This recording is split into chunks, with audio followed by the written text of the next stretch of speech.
મિત્રો, વડોદરા ખાતે ગુજરાતના રિયલ એસ્ટેટ પ્રોજેક્ટમાંનો સૌથી મોટો એક પ્રોજેક્ટ અગોરા સિટી સેન્ટર કે જ્યાં મિક્સ ડેવલપમેન્ટ છે, રેસિડેન્શિયલ છે, ફ્લેટ છે, આખું મોલ જેવું બહુ જ મોટો પ્રોજેક્ટ છે. કહેવાય છે ને ગુજરાતના મોટામાં મોટો પ્રોજેક્ટ હોય એવો એક આ પ્રોજેક્ટ છે.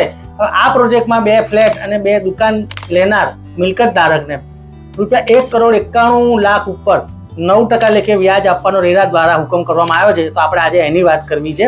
તો આ આખો મામલો શું છે એ હું તમને જણાવું છું.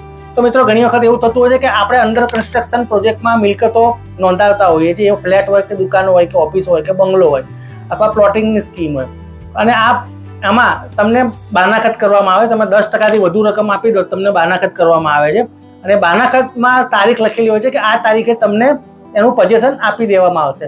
પરંતુ જો પોઝેશન ના આપવામાં આવે તો આ રેરાની કલમ 18 આપેલી છે, સ્ક્રીનમાં તમે જોઈ લેજો. રેરાની કલમ 18 છે એ મુજબ જે બિલ્ડર છે એને જો તમારો ફ્લેટ કે મિલકત છે તમારે કેન્સલ કરાવવું હોય તો પૂરેપૂરું રિફંડ વ્યાજ સાથે આપવું પડે છે. અથવા તો તમે પ્રોજેક્ટમાં ટકી રહેવા માંગતા હોય તો એટલી રકમનું તમારે વ્યાજ આપવું પડે છે. તો આ વડોદરામાં આવેલા અગોરા સિટી સેન્ટરમાં એવું થયું હતું કે એક રહીશ છે આવી રીતે 2 ફ્લેટ ને 2 દુકાનો લીધેલી હતી, અને એ લોકોના ટોટલ મળીને બધું થઈને ₹1,91,00,000 એમણે આપેલા.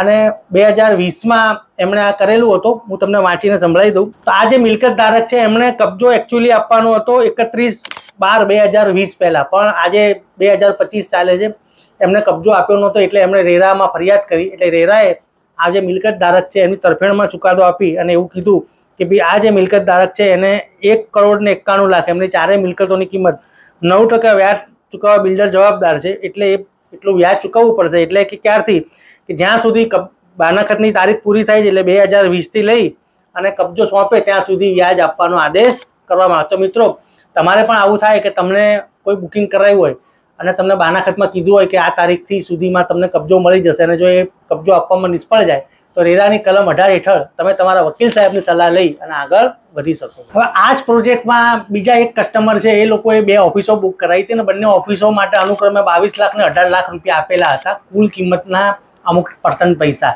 તો એ લોકોને હવે આ પ્રોજેક્ટમાં રહેવું નથી, એટલા માટે એ લોકોને સંપૂર્ણ પૈસા વ્યાજ સાથે 18 લાખ અને 22 લાખ આપી દેવા રેરા દ્વારા આદેશ કરવામાં આવ્યો છે.